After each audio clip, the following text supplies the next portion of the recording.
Iya dah. Bismillahirrahmanirrahim. Assalamualaikum warahmatullahi wabarakatuh. Waalaikumsalam warahmatullahi wabarakatuh. Selamat pagi Bapak Ibu semuanya. Mungkin saya akan panggil rekan-rekan ya semuanya. Terima kasih atas kehadiran tepat waktunya ya. Dimulai sekarang ini jam 10. Rekan-rekan tepat waktu untuk datang ke ruangan TKRTC ini. Di kesempatan kali ini saya akan membawakan salah satu pelatihan dengan judul Identifikasi Komponen pada Neraca Air yang merupakan salah satu rangkaian acara pada program Non-Revenue Water, pengenalan, evaluasi, dan implementasi. Di sini kurang lebih pelatihan akan diselenggarakan selama kurang lebih 1 jam. Selanjutnya, sebelumnya perkenalkan diri dulu, saya Putri Nur Anissa Rufaidah. Di sini saya sebagai NRW atau Non-Revenue Water Trainer.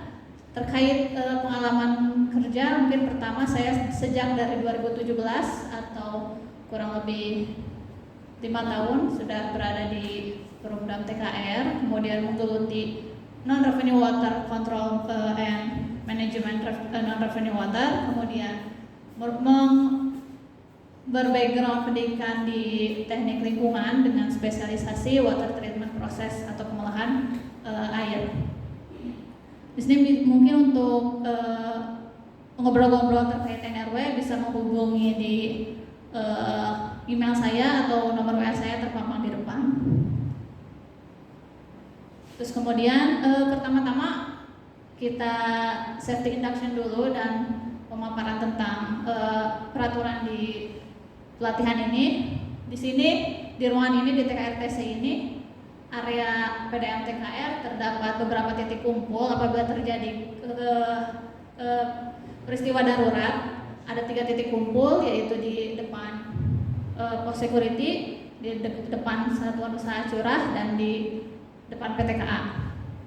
Kemudian apabila rekan-rekan di sini merasa sakit atau merasa kurang enak badan bisa ke klinik yang tersedia di PDAM TKR ini di depannya satuan usaha air curah.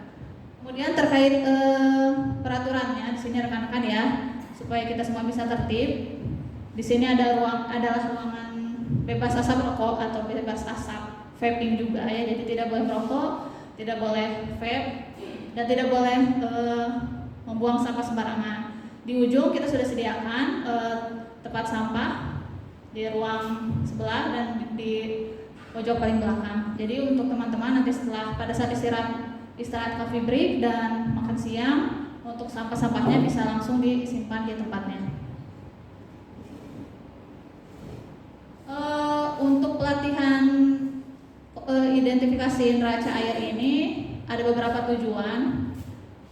Kurang lebih ada 3, yaitu memahami konsep dasar dan struktur neraca air, kemudian mengidentifikasi komponen utama neraca air, meningkatkan analisis untuk pengelolaan air yang efisien. Jadi dianggap di sini nanti rekan-rekan semua memahami maksud dari neraca air dan komponen-komponen penyusunnya seperti apa. Kemudian manfaat yang diberikan bagi teman-teman yang rekan-rekan yang dari PDAM, nanti di PDAM teman-teman rekan-rekan masing-masing bisa memberikan keputusan perencanaan yang benar, kemudian dapat mengevaluasi data neraca air yang ada, atau bahkan apabila belum ada neraca air bisa membuat neraca airnya sendiri. Nah sebelumnya kita akan pretest dulu ya teman-teman. Ini dengan menggunakan aplikasi Quizizz, nanti teman-teman bisa langsung masukkan kodenya. Terus nanti akan muncul seperti ini, saya contohkan. Contoh pengisiannya nanti ada pertanyaan, nanti teman-teman bisa klik yang warna biru muda, kuning, atau merah. Mungkin saya berikan waktu 3 menit untuk mengerjakan ini. Saya berikan lagi kodenya. Silakan kepada teman-teman untuk mengakses. Terima kasih.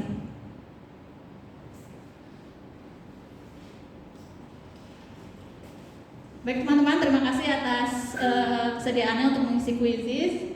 Kita lihat dari sesi hasil pretestnya ini.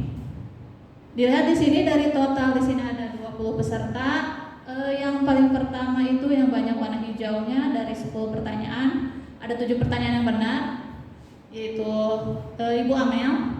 Ya, terima kasih atas Bu Amel. Berarti Bu Amel sudah paham terkait NRW ini ya, komponen neraca air. Mungkin nanti dengan hasil pelatihan ini Bu Amel lebih paham lagi dan lebih bisa mempraktikkan untuk membuat neraca air. Mungkin selanjutnya kita mulai di materi pertama, yaitu tentang neraca air. NRW sendiri adalah non-revenue water atau suatu angka yang menunjukkan selisih antara volume penyediaan air dengan volume yang dikonsumsi. Terkait Expam sendiri, kita semua tahu bahwa kita rekan-rekan semua dari PDAM bahwa mengetahui sistem penyediaan air minum itu mulai dari instalasi pengolahan air hingga sambungan langganan. Di sini ada mengenal kebocoran fisik dan kebocoran non fisik. Terlihat dari gambar di depan. Kebocoran fisik itu terlihat dari pipa, reservoir, dan sistem distribusi. Sedangkan untuk non fisik sendiri lebih ke akurasi meter dan pembacaan oleh pembaca meter. Selanjutnya terkait neraca air di sini adalah terkait suatu istilah keseimbangan antara jumlah air yang disuplai dengan jumlah air yang digunakan. Nanti kita lihat ya bahwa ada beberapa istilah komponen pada neraca air. Ini dari tabel dari bagan ini ada warna-warnanya. Yang untuk warna hijau adalah input system yang bisa kita tahu bahwa input system itu adalah instalasi pengolahan air atau bahkan booster seperti contohnya di Perumdam TKR ini. Contoh input system yang booster adalah di Spam Balaraja. Kemudian ada yang warna kuning dan warna coklat. Untuk kuning itu konsumsi resmi yang menghasilkan rupiah kepada TKR. Sedangkan untuk kehilangan air itu air yang hilang atau air yang terbuang. Untuk yang warna biru muda ini air yang bisa direkeningkan atau menjadi rupiah bagi TKR, menjadikan laba bagi TKR. Kemudian untuk yang biru tua itu merupakan kehilangan air. Jadi kehilangan air itu kita lihat bahwa di nomor 10 dan 12 itu jelas ya bahwa hilang air itu airnya terbuang, ada bocor, ada pipa. Sedangkan pada nomor 8 dan 9 kita tahu bahwa itu salah satunya adalah air yang bisa dibuangkan tapi tidak masuk rekening. Contohnya misalnya TKR sendiri memiliki kerjasama dengan kantor kejaksaan. Karena memiliki kerjasama tersebut dan punya kepentingan masing-masing, mereka menggunakan air tapi tidak ditagihkan biaya. Nah itu termasuk kehilangan air juga ya rekan-rekan. Terus kemudian nomor 14, 15, dan 16 itu lebih ke arah kehilangan air secara fisik.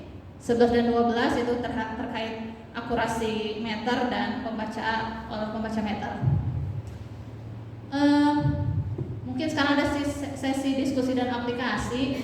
Dari keempat simbol ini, pertama ada hotel, kemudian industri, ada hidran, serta ada air mancur untuk taman kota. Nah, menurut teman-teman di sini, kira-kira dari keempat ini mana yang termasuk konsumsi resmi berekening dan konsumsi resmi tak berekening? Mungkin saya minta perwakilannya dari setiap baris. Dari Pak Lutfi, silakan untuk baris kanan. Mana yang termasuk konsumsi resmi berekening dan mana yang masuk konsumsi resmi tak berekening?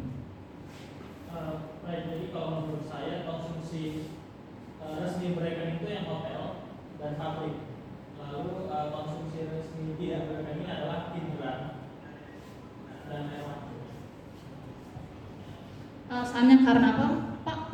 Kalau hotel dan pabrik kan pastinya ada kirimnya, artinya ini adalah sebuah bisnis yang mereka akan bayar rekening airnya. Sementara untuk hiburan dan air mancur itu adalah konsumsi publik yang mana tidak akan ditagihkan. Baik, terima kasih atas jawabannya. Kami tampung dulu nanti kita diskusikan. Mungkin dari baris sebelah kiri saya, Pak Angga bisa tolong dijawab untuk 4 simbol ini mana yang termasuk konsumsi resmi berekening dan konsumsi resmi tak berekening. Baik, untuk konsumsi yang berekening itu yang hotel ya, Bu Putri ya? Ya, dari 4 ini mana yang konsumsi berekening, misalnya hotel dan hidran, resmi tak berekening, yang mana saja Pak? Yang berekening pabrik dan hotel. Pabrik dan hotel untuk konsumsi resmi berekening. Untuk yang tak berekening? Yang air curah, air mancur. Ya. Iya, baik. Bagian saya. Kira-kira ada alasan kenapa hidran atau taman air mancur di taman kota ini termasuk tab rekening? Karena itu tidak ada water meternya Bu Putri. Jadi tidak bisa diukur kehilangan atau pemakaian airnya seperti itu. Ya.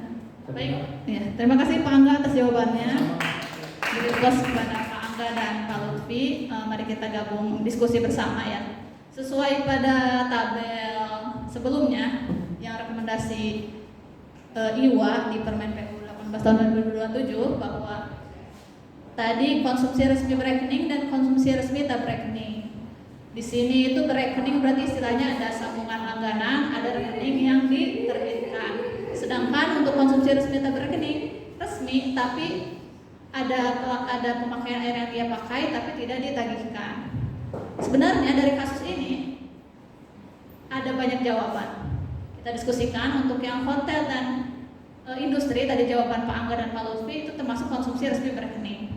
Sebetulnya hotel dan 4 ini bisa termasuk konsumsi resmi berekening, bisa termasuk konsumsi resmi tak berekening jika ada jikanya Pak ya.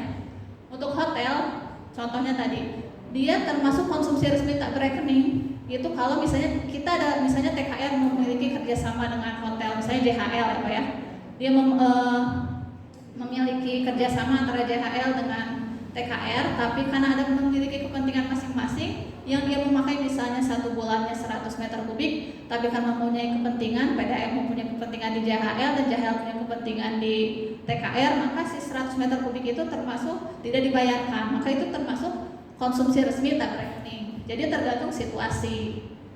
Jadi keempat ini apabila memang secara global keempat ini bisa termasuk konsumsi resmi berekening atau konsumsi resmi tak berekening seperti contoh yang tadi. Terus kemudian untuk kesimpulannya di akhir bahwa kita mempelajari ada 3 istilah. Pertama untuk neraca air, untuk menghitung keseimbangan antara air yang diproduksi dari IPA dengan air yang dikonsumsi oleh pelanggan. Kemudian komponen utamanya seperti pada tabel bagian yang tadi ada input sistem sama konsumsi, itu ada komponen utama yaitu input sistem, konsumsi resmi berekening dan konsumsi tak berekening serta kehilangan air. Kemudian untuk terkait pemahaman neraca air, di sini kita bisa mengetahui strategi apa untuk menurunkan atau mengendalikan kehilangan air ini.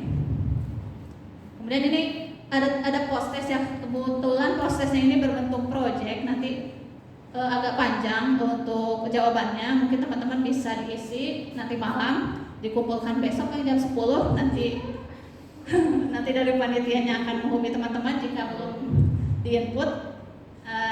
Kita lanjut ya.